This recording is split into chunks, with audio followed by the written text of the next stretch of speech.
Значит, запомни, люди, которые контролируют бизнес, они всегда успешны. Но сейчас строительство набирает бурных Да, оборотов, все да, интересуются недвижимостью, поэтому такие компании нужны. Нужны, Подобные компании не то, что не нужны, они необходимы. Здесь, во-первых, для того, чтобы подарить цветы, надо у мужа спросить сначала. Да. Ну, это мне так сказали. И говорит, не дай бог, ты подаришь лучше, чем муж. Я говорю, нет, рисковать не буду. Ну и нахрен. У вас там Ирина, она бизнес-вумен. Да. Но она там, у нее много этих хаусов. Я хочу сказать, те, кто намеревается быть в Египте, он должен понять, он должен где-то зарабатывать деньги.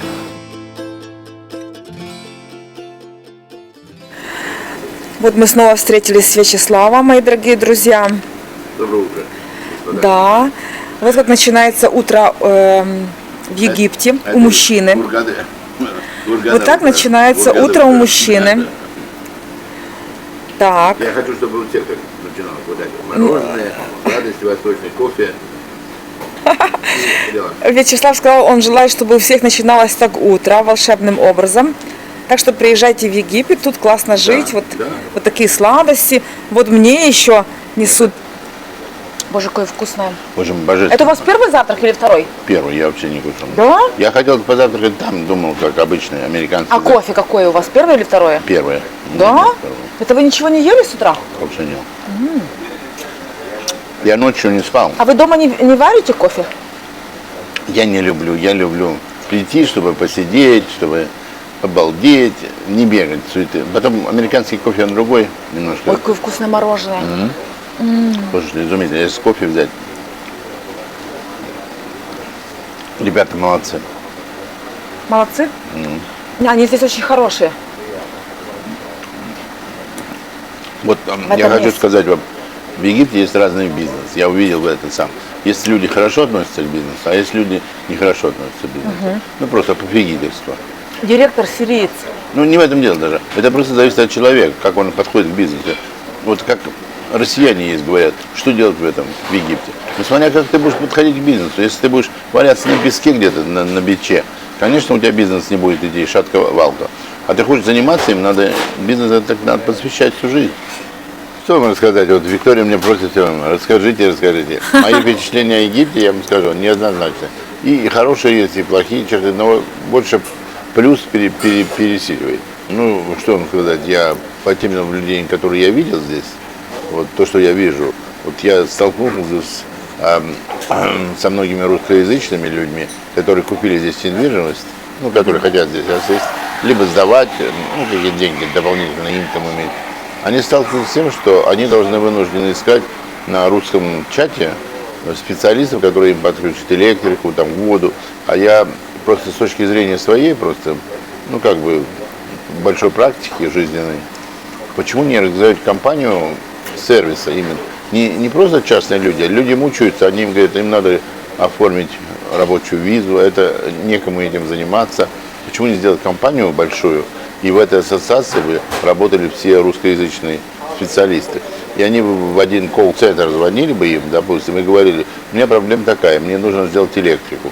Вы можете прислать специалиста? Они говорят, хорошо, давайте пришлем завтра. Это было бы проще и для работников, и для заказчиков. Точно. Значит, одна ниша – это обслуживание. Это ниша, да. Это ниша, которая свободная здесь, и никто не занимается. Египтяне не сделают это. Но сейчас строительство набирает бурных оборотов, все интересуются недвижимостью, поэтому такие компании нужны. Подобные компании не то, что не нужны, они необходимы. Необходимы. Значит, одну нишу выяснили. Следующая ниша. Следующая ниша, на что я обратил внимание, здесь очень мало лендскейпинга, они не занимаются практически, никто не делает. То есть они строят дома, да, и дома какие-то, ну, чуть-чуть, 2 кустика посадят там и все. Кто занимается лендскейпингом, когда приходишь к ним, смотришь, ты, вау, там, говоришь, красиво, вид меняет, здание, как все. Как это на русском переведите? Лендскейпинг на русском. Лендскейпинг это, ну, то есть, как это наше? Озеленение. Озеленение, да. Вот метод озеленения, то есть делают украшения, кусты сажают, вокруг, деревья вокруг, да. Это вот это. Этим никто профессионально не занимается. Не занимается. Это просто тема, которая свободна. Я просто увидел, ну, нужно найти, где брать растения, понимаете, где покупать их. Даже если можно заняться тем, что выращивать. Выращивать это просто долго. Это долгие деньги. Это нужно взять участок земли, где-то ухаживать, чтобы растения. Но это востребовано.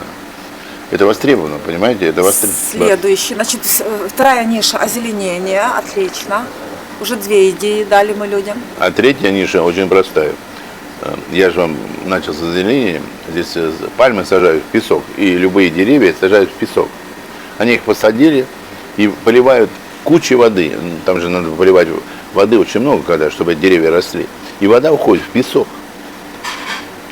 Если кто-то здесь желает открыть хороший бизнес, я вам просто скажу, если вы будете делать щепу из пальмы, а здесь очень много пальм, здесь можно эти пальмы перерабатывать и делать щепу. И эту щепу подсыпать к этим деревьям, которые вы сажаете, к кустам, то есть сделать такое покрытие, оно сдерживает воду, сдерживает жару и насекомые убивает. Это пальма, это вот кора пальм, она работает так. Вот эта ниша вообще свободная, здесь никто не работает с ней. Я удивлен, такие деньги. Это нужно, что аппарат, который расщепляет пальмы, он есть большой, есть индустриальный, есть маленький, более маленький, то есть вложения нужны небольшие деньги. Ну, в Германии можно купить, ну, в Америке можно купить, юзанный. Но этим заняться, вы понимаете, вы можете щепу продавать в магазинах, в целлофановые пакеты по 25 килограмм, и люди будут покупать, кто разбирается. Надо приучить к этому. Они не приучены. Они воду льют просто в песок. Она уходит в песок. Я смотрю, какие богатые люди, как они воду используют. Так не делают во всем мире. А уже. Это будет задерживать влагу, да? Конечно, конечно. Задерживает, держит влагу. Ну, это же подсыпка для этих. Это как бы компостер такой. И держит. И кора это служит до 2 лет. Потом через 2 года подсыпаешь просто, добавляешь, обновляешь, она то же самое. Это вот такая тема, которая здесь открыта. Шикарно. Не то, что шикарно, это просто деньги живые. А люди не знают, чем себя занять. Что требует современный бизнес? Внимательности, Внимательность. расчетливости, правильному вложению денег. Это те факторы, от которых ты зависишь. Риски, конечно, тоже есть, но ты должен эти риски минимизировать. Ты их снизить должен. Ты не имеешь права. Если ты вкладываешь свои деньги, ты должен минимизировать все это. Но прежде чем сделать степ, ты должен возьми, посчитай, возьми, взвесь, возьми, рассчитай все полностью, посмотри информацию дополнительную. Это бизнес, это же... То есть придется всегда контролировать. Человек, имеющий бизнес, он должен контролировать. Значит, запомни, люди, которые контролируют бизнес, вот у вас же много очерков вы берете о бизнесменах, которые контролируют бизнес, они всегда успешны. Они не сиюминутно успешны, они постепенно растут. Вот у меня приводили пример там Ирина или кто там, я не знаю, женщина, которая... То есть контролировать бизнес – это контролировать людей, которые на тебя работают? Абсолютно правильно. Или это контролировать Нет. цифры, факты? Финансы, работников, полностью контролировать работу бизнеса. Работа бизнеса составляет не то, что на диване ты говоришь, это мой бизнес. Ты можешь это позволить, когда у тебя все раскручено. И то люди богатые, ну, мировые там, богатые, они контролируют бизнес. Не будут контролировать его, он потеряет его, растащут, где-то промахи сделают, где-то не проконтролируют человека, там еще что-то, кто-то вложит не туда. Так не работает система. Система работает в том, что ты должен контролировать бизнес. Не будешь контролировать, потеряешь бизнес. Я вам сразу говорю. Это мне могут возразить, конечно, не знаю, это тот бизнес, который на откатах, ну там тебе принесли в кабинет 200 тысяч, 300 тысяч, самый лучший бизнес. Но эту должность ты должен занимать и с кем-то делиться. Это называется «откати мне побольше», называется бизнес. Это не бизнес. Это взятки, это все, это не бизнес. Российский бизнес не совсем правильный. Правильно, да. Нет, а в Америке тоже такой же. Там тоже есть откаты, просто они не берут борзыми щенками. Там берут уж как Титаником, понимаете, уже деньги. А вот для женщины какой тут бизнес? Для женщин я не смотрел в эту сторону. Ага. Я увидел только один бизнес. Они приходят, хотят выйти замуж, найти свое счастье здесь. Но почему-то ресторан, кафе там. Слушайте, вы сделаете его не просто забегаловкой, а сделайте, чтобы люди пришли. Вот я в Боцко сейчас переехал в здание, там ресторан сделал, ну, в европейском стиле. Мы вчера сидели, мои знакомые все говорят, слушай, как здесь классно. Там все, еда, обслуживание, состояние внутри, ну мухи там где-то в другом месте гуляют. Просто сделано с душой. Вот чувствуется, человек хочет делать бизнес. Люди там, мы пока сидели, там поток идет, все, они хорошо. Это не на этой, как вот, Хургада, или, ну, в смысле, Марина? Хилтон, ну, как это называется, главная улица, Шератон, да. Там забегаловки эти вонючие. Ну, честно говоря, меня там раздражает. Неужели нельзя сделать приличный на Марине, да, на Марине там и то не все. Там Да, два да. места, 2-3 места. Ну, ребят, вы не умеете, научитесь. Ведь ресторан начинается не с меню, а он начинается с кого ты видишь, кто тебя приглашает в этот ресторан, с обслуживания. А если к тебе там, как собака, бросают это все, меню там, ну, тут много такого, как бы, бросать в глаза. Сервис не очень отточенный. Ресторанный бизнес, ну, такой, люди должны отдохнуть, поесть, покушать. Цель такая, накормить хорошо, красиво подать, красиво накормить, сделать красивую атмосферу. И официант должен сделать хорошую работу, чтобы получить хороший типс. Люди за это платят. Это, получается, женщинам тут только одно направление, да? Я не говорю про всех женщин, вы понимаете, я только то, что увидел. Вы не давали мне задачу смотреть женский. Вот вы же показываете на своих роликах, у вас там Ирина, она бизнес-вумен. Да. Но она там, у нее много этих хаосов. Я вижу здесь многие женщины, вот я снял, где сейчас себе, ну, как бы, жилье, это тоже женщина командует. Муж у нее строит, а она командует. Ну, как бы, ну, муж египтянин, а она командует вот этим. У нее тоже не одна квартира, сказали, там 2, 3, 5 или тоже растет она. Но когда у тебя, ну, женщина можно найти в этом, но не все же такие женщины, вот, бизнес-вумен. Есть женщины, которые, ну, хорошо работают, там, вот цветочный магазин могут открыть. Но здесь, хотя, говорят, цветы, вот я тут на день рождения пригласили, я говорю, где цветы купить? Они говорят, ну, там вот где-то, а я жил в другом районе, и там вообще ничего нет.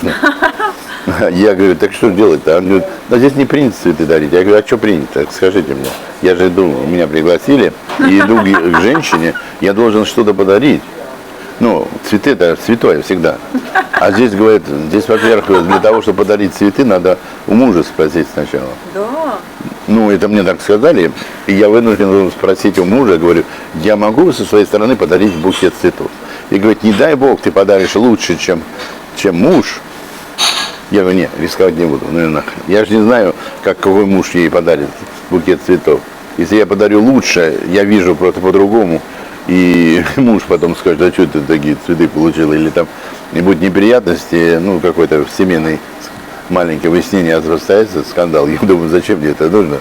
Я говорю, а самый простой? Они говорят, простой, ну, бутылку шампанского и коробку конфет. Я говорю, да, где купить коробку конфет хорошую? Ну, говорит, отвезли, меня повезли специально, там показать, где. Ну, привезли, ну, купил вот эти итальянские, вот, ну, знаете, в золоте вот эти, как, я забыл, Ферри или Феррари. Ага. Ну, они маленькие. Да. Я говорю, так это на один зуб. Я говорю, женщине надо же большую коробку. Ну, говорит, купи 10. Я купил 5. Ну, такой вот, говорит, золотые вещи в основном дарят здесь женщинам. Я говорю, хорошо, но если я куплю золотую вещь, мне не жалко купить. А другой человек мне говорит, ты будь осторожен, потому что золотые вещи она от мужа получает. А если она получит от кого-то чужого, это такой, фантазия может разыграться у человека, там могут такие неприятности быть. И говорит, не вздумай. Я говорю, да ладно, шампанское.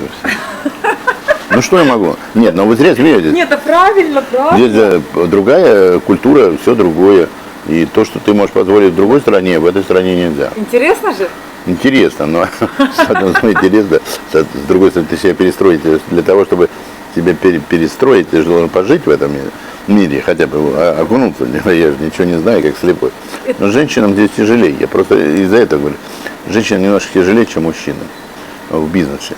Но если женщина,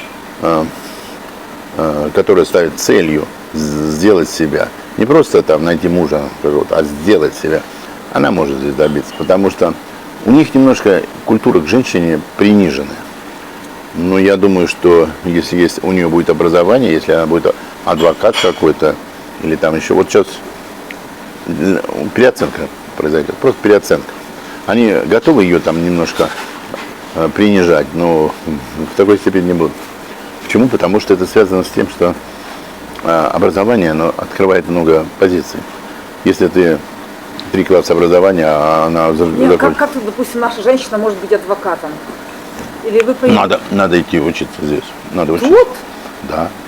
А чем смеетесь? Вот у меня приятель есть один в Америке. На арабском адвокате? Улан. Ну, послушайте, Улан. Он киргиз. Он был доктор. Ну, не нашел себя как доктор. Тяжело пробиться в Америке, потому что нужны коннекшн, где-то связи. Я его говорю: Улан, ты как живешь-то? Он говорит: да все хорошо. А ты учился на дантиста. 5 лет учился в университете, 55 лет закончил университет. Сейчас дантист. Сейчас он получает там, он зав. Клиникой уже стал, он уже вырос, ну, бегал, там, гоняли его, он по всем городам ездил, он работает в government job, это government, есть такая клиники, которые для ветеранов, ну, для ветеранов войны, вооруженных сил, он в ней работает. Раньше ездил Орландо, Акала, там разные города. Он гонялся там на машине, 200 майлов проехал на своей Субару. И говорит: я 200 майлов. У него же чуть мотор не закипел. Сейчас он нормальный. Он сейчас за клиникой, в Орман, там есть город такой, Дайтона-Бич. Я говорю: Ланчик, как дела? Ну, я его просто помню, потому что он останавливался у меня, когда я приехал в Америку. Они выиграли грин-карту с женой. И они жили какое-то время у меня, пока не сняли там все жилье, у них с финансами не очень было хорошо. И они так, они нормально, семья была, все нормально. Ну, потом случилось что-то, они 2 сильных человека взяли и разбежались. Развелись, ну, как все люди происходит. У него жена тоже. Thank you very much, sir. Thank you. Кушайте, Алиш. И вот сейчас он получает где-то под 100 тысяч долларов. Зарплата у него, он хэппи, у него, правда, вторая семья там, другая. Ну, он нормально живет достаточно. Я почему говорю, никогда не поздно учиться. Я вот не пошел учиться, у меня не было времени. Но у меня другая категория была. Мне не надо было учиться, мне нужно правильно инвестировать. И у меня умения другие, у меня финансы позволяли, у него нет. Вот кто что. И здесь то же самое, не надо, если ты задумаешься так: нет, я не пойду в университет. Какой там, ну, надо, конечно, арабский язык знать. Надо изучить его, арабский язык. На английском никто не преподает, все на арабском. А если закончить Каирский университет там какой-то, из себя двигать, ведь это нужно. Вот русскоязычным людям нужно обратиться к своему адвокату, который будет защищать их и понимать, допустим, египетские законы. И этого же нет. Ты идешь к другому человеку, который, ну, хорошо, если на английском говорит, а если только на арабском, и он в то же время не говорит все, что нужно сделать, а менталитет другой, потому что вот и все. Вот это я как бы женщин.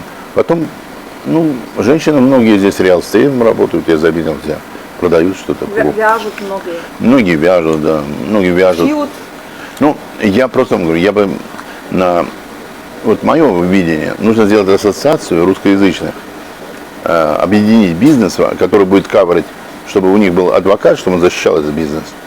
Не, ну, может быть, египетский, может быть, русскоговорящий египетский. Ну, кто замуж вышел, там, получил университет. И эту ассоциацию развивать.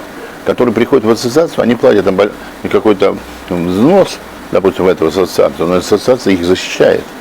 Она там пробивает им нужна work-виза, значит, они обращаются к адвокату, адвокат делает им work-визу. Не ходят где-то кому-то. Это помогает русским. И подсказывают, в каком бизнесе они могли бы заработать все деньги. Вот и все. Но если они откроют хороший ресторан, но он же здесь в основном все рестораны, они, ну вот где мы говорили про это, главная улица Шаратон, да, она же на иностранцев в основном, правильно бизнес делает? Ну а почему русский человек не может сделать бизнес для иностранцев? Чем это связано? Если ты сделаешь европейский сервис, если ты сделаешь красивое обслуживание, к тебе эти пойдут, и цена будет недорогая, ну, не заоблачная. Чего еще здесь не хватает? Вот прям вот в этот месяц побыли. Я месяц, я же не совсем изучал прям рынок. Я смотрел то, что я увидел. Одежда для мужчин есть, для женщин не очень. Ну так себе. Я вам скажу, это по одежде. Если кто-то хочет стартануть бизнес, купи-продай просто, Я им советую открыть здесь американский стор. Сток? Стор. Стор? Американский стор. Как это сделать? Очень легко и просто найти своих друзей. Там, у всех, я думаю, есть друзья, кто-то в Америке живет или кто-то. Connection. В Америке сейчас кризис. Многие магазины закрываются. И вещи продают за бесценок вообще. Если привезти их сюда и сделать, допустим, название не Лебаба там какой-то, а написать American, вот на центральной улице, American Store или там что-то American Style, иностранцы придут, даже европейцы придут. Знаете почему? Потому что европейцы не все хорошо одеваются. У них с одеждой проблема. В Америке этой проблемы нет. Там слишком много предложений. В Европе более скомканно. Вот это, на это, если обратят внимание, в Америке можно покупать стаками. Вот у меня приятель есть, который у него в Америке он живет. Что он делает? Его Александр, он из Казахстана, кстати. Он что делает? Я его спросил, чем ты живешь? Он говорит, он раньше отправлял в Россию, в Казахстан партии одежды. Я говорю, не понял, а где ты берешь? Он говорит, он работает, у него фонд, безналоговый фонд какой-то. И он как-то по фонду им отдают одежду за копейки. Он последний раз мне сказал, у меня есть партия джинсов, $3 пара. Хорошие джинсы показался. Там еще что-то у него, там шампуни за копейки, 50 центов, там 30 центов. Он говорит, продать сейчас с России же нельзя отправлять. Казахстан еще можно, но меньше стали брать тоже, там из Казахстана туда шли. Продать некуда, он говорит, никто не берет. Кому нужно? Я говорю, так он говорит, съезди, может, в Египет кто-то возьмет. Я говорю, это же магазин надо открывать. Он говорит, да, может, хотят египтяне приехать сюда, в смысле наши, в Египет, заниматься не знают чем. Вот он не умеет, ни плотник, он ни столер, никто, ни водопроводчик, ни электрик. То есть вы считаете, что в Америке будет кризис, да? Да, он как идет. Долго он будет? 2 года, 2-3 года. 2-3 года, да? А в Европе? В Европе то же самое. Он вот наступит скоро, да? И уже наступит. Он наступает, просто люди не признаются в этом. Не признаются. Да, вы спросите европейцев, вы сейчас счастливы? Спросите немцев, как вам живется? Они говорят, тяжело. Потому что кризис растет. Кризис растет. Сколько лет это будет? 2-3 года. В России? В России не могу сказать. Там ситуация такая, что все говорят, что все хорошо. На самом деле, что там происходит? Она же закрытая сейчас стала страна, не открытая. Но я думаю, что там быстрее. Вот если доллар проскочит до 100, он дальше проскочит до 150. Как бы они ни хотели. Одна валюта мировая, это доллар, евро и паунды. Это те, которые сделали себя. Уже валюты. А, к сожалению, рубли, мы делали рубли, были ценные, знаете, когда? Когда был СССР. СССР. Когда был СССР, у нас рубль ценился выше, чем доллар. Да? Да, даже они иностранцами покупали. Какие у вас планы? Какие планы у вас? Поехать в Америку, да? Приехать в Америку. Да. У меня просто контракт. Мне нужно доработать. У меня 2 года дорабатывать буду я там примерно. Но у меня ситуация какая? В общем, Египет мне понравился. У меня самое главное, я приехал из этого изучить. У меня давление очень большое, кровеносное. Я имею в виду. А здесь оно не чувствуется. Вот я таблетки, ни одной таблетки не принял. Египет влияет очень хорошо на здоровье. Я не знаю, чем это связано, но давления нет этого. Хотя жарко здесь, жарко. Климат. Суставы, климат, все в норме. Да.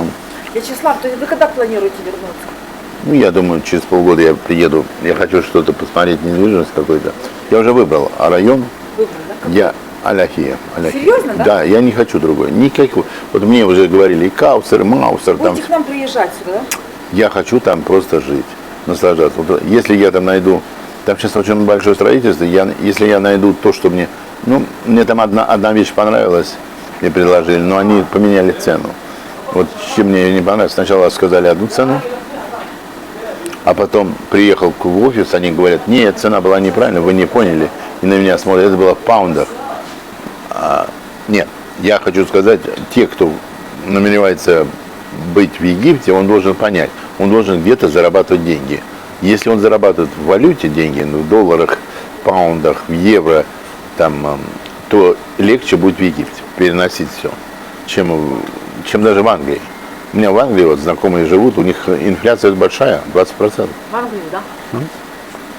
Они не говорят это, но у них это присутствует. Какая там средняя заработная плата? Ну, средняя зарплата, сейчас я вам скажу сколько, в паундах, нет, официальная там, Давай в долларах. нет, 3 тысячи паундов, допустим. Средняя? Да, но у них налог большой, они половину зарплаты в налогах уходят. Они получают 1500, ну, допустим, 1500 паундов. Это примерно 3-400 долларов. Везде зарплата в капиталистических странах, она приблизительно одинаковая. Когда люди говорят, вот мы там большие деньги, неправда. Они везде выравнивают ее. Они давно выровняли. Что в Европе, что в Англии, что в Америке. Средняя зарплата 2500 долларов. Все. Ну, это как бы сделали. Больше они не поднимают, потому что инфляционный вопрос, ну, как бы инфляционная ситуация вырастет тогда. Ну, денег больше, им покупают что-то, а им не выгодно это. И надо контролировать страну. Это везде так. И когда мне говорят мои там знакомые, мы получаем, я говорю, сколько чистый take home? Сколько вы домой берете? Они говорят, в Англии 3000. Нет, кто-то получает и больше. Но там налоги большие. Там налоги большие. Не забывайте, что в Европе налоги доходят до 50%. То есть, если тебе платят 4000 евро, ты думаешь, ты хочешь домой забрать все 4000, а тебе говорят, нет, дорогой, ты заплати налоги, а потом после этого ты заберешь домой. А забираешь домой 2000 евро. А 2000 евро это 2000 долларов, 2200. Про Египет вы сказали, да? Что Да. им будет легче жить, да? Ну, Но здесь легче для тех, кто имеет доход в валюту, да, извне в валюте. Ну, я имею в виду, кто имеет евро, кто имеет паунды, кто имеет доллары. Это здесь легче будет жить, все равно легче. Все равно они не так, они будут сдерживать здесь эту инфляцию, потому что народ начнет возмущаться. Здесь народ, вы же сами видите, ну зарплата 150 долларов. Правильно я говорю? 100-150 долларов у них. Ну как они могут выжить? Они же не выживут. И правительство будет все делать для того, чтобы снизить там хотя бы на основные продукты цены держать. Это молоко, яйцо, там еще что-то. Там, ну, допустим, как это называется, у них корзина своя такая. Они будут держать на овощи у них, они не будут поднимать цены. Хотя, говорят, на помидор сейчас выросло, нам все выросло. Я же это не замечаю, для меня пришел, там заплатил все. Ну, как я первый раз купил покупку, сделал, там фруктов накупил 4-5 сумок, там огромных. Я так прикинул, сколько это стоит в Америке. Я так раз думаю, ну, долларов 20. Пошел в кассу, она говорит, там пробила мне. Смотрю, 7 баксов. Вот и все. 7 долларов здесь. А в Америке 20.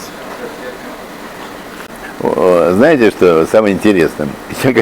Я, конечно, сам смеюсь над своей судьбой. Но я приехал сюда, в Египет, и Виктория решила сделать эти репортажи маленькие, рассказать, как там пенсионеру американскому здесь Египет, и все. Она сделала из меня популярного человека, я даже не ожидал. Честно сказать, я не ожидал, я не хотел этого. Я не публичный человек, я обычный человек.